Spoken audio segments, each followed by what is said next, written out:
cette capsule, nous allons corriger un exercice sur lequel se sont penchés des lycéens de Pondichéry en mai 2018, dont on va commencer la lecture de l'énoncé.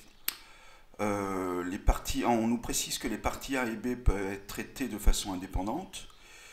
Ça, c'est systématiquement, mathématiquement parlant, puisque s'ils sont à l'intérieur d'un même exercice, c'est qu'ils doivent quand même avoir un rapport les parties les unes avec les autres. Mais mathématiquement parlant, on peut traiter l'un sans avoir traité l'autre. Alors, il s'agit d'une usine dans laquelle il y a un four cuit des céramiques à la température de 1000 degrés. Et à la fin de la cuisson, on l'éteint et donc il refroidit. Et le propos de cet exercice, c'est de s'intéresser à la phase de refroidissement du four, qui débute dès l'instant où le four est éteint. La température du four est exprimée en degrés Celsius, c'est important, l'unité. La porte du four peut être ouverte sans risque pour les céramiques dès que sa température est inférieure à 70 degrés.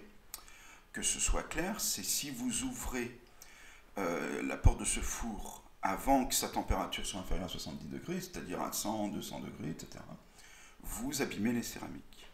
Donc l'idée, c'est de savoir à peu près combien de temps on va devoir attendre. La partie A en question, donc pour un nombre entier naturel, on note Tn, la température en degrés Celsius du four au bout de n heures. Donc il s'agit d'une suite qui définit la température chaque heure, à partir de l'instant où il a été éteint. Donc en fait, la valeur initiale de cette suite, c'est T0 égale 1000 degrés, puisque a priori le four durant la cuisson des céramiques, conserve une température constante qui est de 1000 degrés Celsius.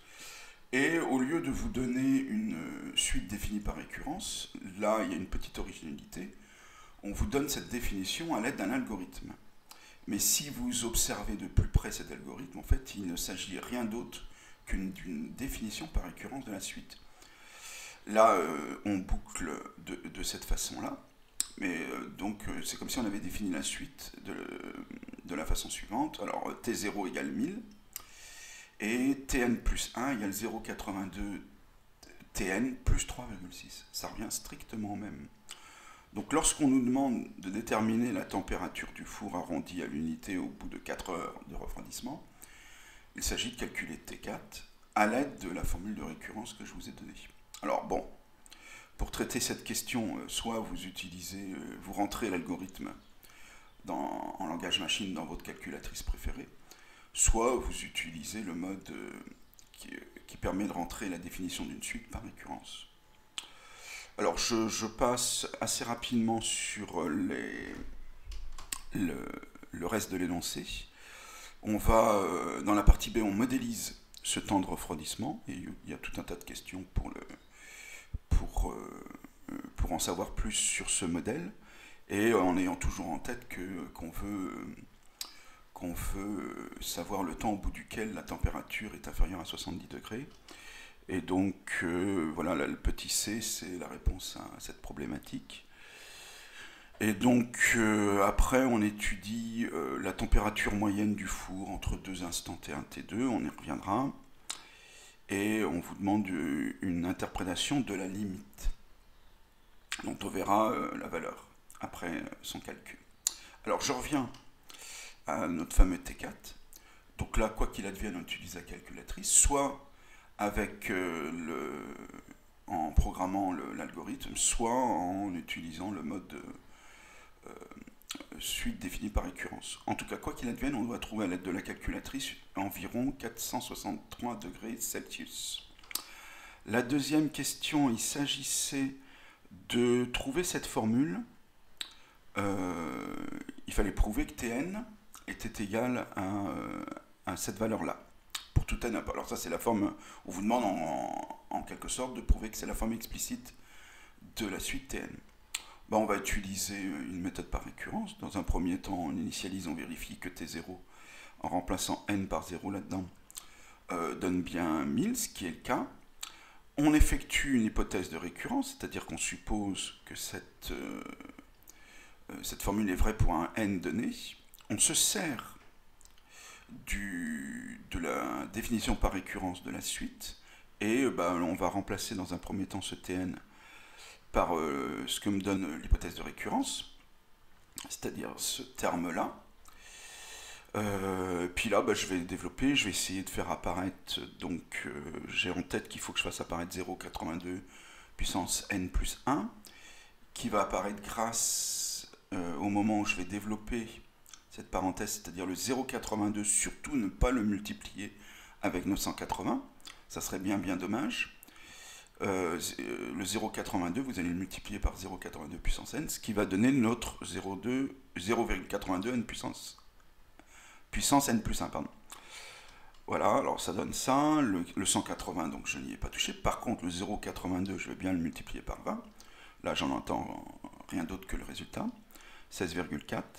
Et puis, vous voyez, ces deux résidus, si je puis dire, leur somme va faire 20, et je vais bien obtenir ce nombre-là. Voilà. Donc, ceci achève la démonstration par récurrence. J'ai initialisé cette formule, j'en ai démontré son hérédité. On prouve donc que pour tout n appartenant à n, Tn est égal à ceci. Voilà, la question 3. Alors, attendez, on va revenir sur l'énoncé, même si c'est l'interprétation partie à la dernière question. Au bout de combien d'heures le four peut-il être ouvert sans risque pour les céramiques? Donc, la limite, c'est 70 degrés, je vous rappelle. Alors, donc on cherche le plus petit entier naturel n, tel que Tn est inférieur ou égal à 70.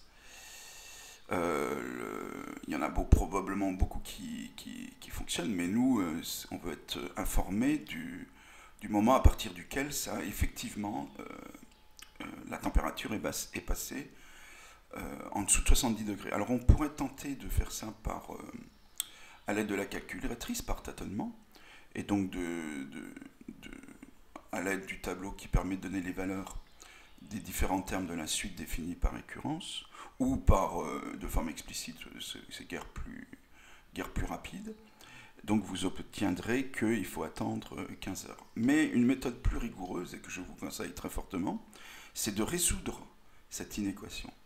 Et donc d'utiliser, alors parce que là le n il n'est particulièrement pas bien placé, soit la fonction exponentielle, soit la fonction logarithme, pour nous permettre de nous en sortir. Alors, nous sommes face à cette inégalité, et donc le problème effectivement c'est que n est en puissance.